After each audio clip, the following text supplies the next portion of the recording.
What is going on, you guys? My name is Rage, and we are back today with an event overview video of the Witch's Coven and Arcane Witchery now relating to Agatha Harkness's release. So if you guys may or may not have noticed, we got two brand new milestones now part of the event, and how you can actually get points accumulated is two ways. One, accumulating the occult hex orbs by blitzing, as well as spending power cores, and they're going to develop two milestones then that ultimately translate to Agatha Harkness shards. So starting things off here with the Witch's Coven, guys. Really the only way to get points ranked in this milestone is opening these orbs, and you can only do that by playing through Blitz. So as you guys can see from the screenshot here that I've been able to populate, this is very simple math. Each orb actually translates to about 132 points. So then you go to the bottom here, milestone 35 being 12,280. Simple math translates to 93 orbs total in the 10 days that this event is running for, and that's about 9.3 orbs per day. And I did actually do a quick blitz rotation, and that generated for me about 0.8 to 1 of an orb. So may differ depending on your guys' luck and RNG, but essentially one blitz rotation will likely translate to about 1 orb. So if you want to get 9 orbs per day, that's 9 rotations, but that's beyond our daily limit as well. So just keep that in mind. There's going to be another way actually to get more orbs as well through the Arcane milestone, but just for future reference, right now it looks like to be a very, very heavy blitz event, just based on preemptively what I'm seeing right now. And even if you go through the majority of the milestones, as you guys can see here on screen, we can't actually unlock Agatha. We're going to need a little bit of assistance through the orbs themselves. So as you can see, I think only 2 or 3 of the milestones actually have a shard. So there's 5 there. We got another 20 right there, so that's 25, and then lastly 30 there being the 55. So that's half of the unlock right there. You need a total of 100 to unlock her. Moving forward now into the Arcane Witchery milestone. So this is the other way to get orbs, but unfortunately, guys, I did some math on this as well, and it's again not looking so great for us free-to-play folks. So you can see here, scoring-wise, in order to gain points, you spend power cores. Each power core spent is about 4 points. So scrolling to the bottom, again, simple math, 65,300 points to maximize it, and dividing that by 4 gives it, so it's a total of 16,325 power cores spent over 10 days. So if you really truly wanted to maximize this event, you would need to be spending 1,600 per day.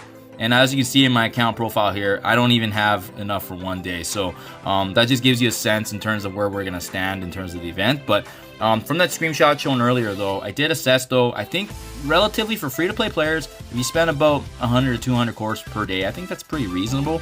That translates to about 8,000 points. So that's only going to unfortunately end up being 2.5 additional orbs and only hitting milestone 8 out of 20. So just for context, guys, that's pretty heavy on the usage there. So you likely won't be getting too high of milestones for this one, because even with the higher difficulty, the higher core usage of 400 per day, you're still only hitting milestone 12. And that's only 16,000 points and giving you about an extra 6 orbs.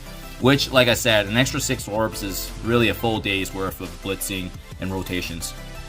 So that, in essence, is the overview, guys, for both the Witch's Coven and Arcane Witchery milestones.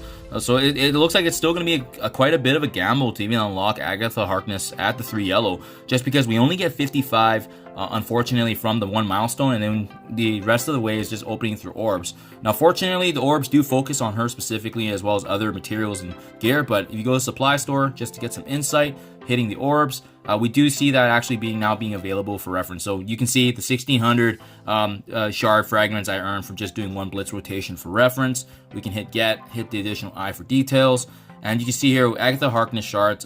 Bare minimum, we're always going to get, it looks like, at least 2 shards when she's dropped. There's an 8% chance to get 3, and then 2% chance to get 5. So it's really going to be RNG and seeing how many you can get of her and accumulating that over this 10-day event. So otherwise, you guys, yeah, that's pretty much it. I mean, otherwise, I just wanted to quickly show you some tips and tricks. Keep in mind, because this is a blitz win event, you only get points based on the victories, right? So what I like to do is I like to do the rotations first, and then because we only care about victories, what I like to do is switch over to some of those characters that are just absolutely, they can solo a team by themselves. So I would switch over to Kestrel, and then what I would do is then populate some of the weaker allies I don't have built up, but they're not used yet in the rotation, right? And the good news about this is, by doing so, this almost guarantees a guaranteed victory. It minimizes the number of credits you use as well. And at the same time, you can generate a victory as noted here, right? So, and then you can keep rotating with the characters that are already used up. So the ones that are not used, I'll just scroll back to the bottom. And again, you can streamline this better to save it so that each rotation going forward is going to be better, because we're only spending 5 credits, and you can see at the same time we're really maximizing value for our character and crest roll here. You see another guaranteed victory. So gaining and earning these shards is really the priority, so that way you can get more orbs. But hopefully that quick tip there is going to be able to give you guys some input and assist you in your journey in unlocking Agatha Harkness, because right now it doesn't look like this event's going to be generous. So I would advise you guys to save up on power cores and just to kind of game plan how you want to build that out towards the milestone, because it's not looking like it's going to be free to play friendly for this event anyway. So we did enjoy some really good events as of late with Pocket Dimensions, even with the Morgan Le Fay legendary event, but now I think it's time to dial it back down and get back to conservative mode. So there you guys have it. Hope this video was able to help you and provide you some strategy in terms of game planning the unlock of Agatha Harkness. Thank you as always, and I'll see you guys in the next one.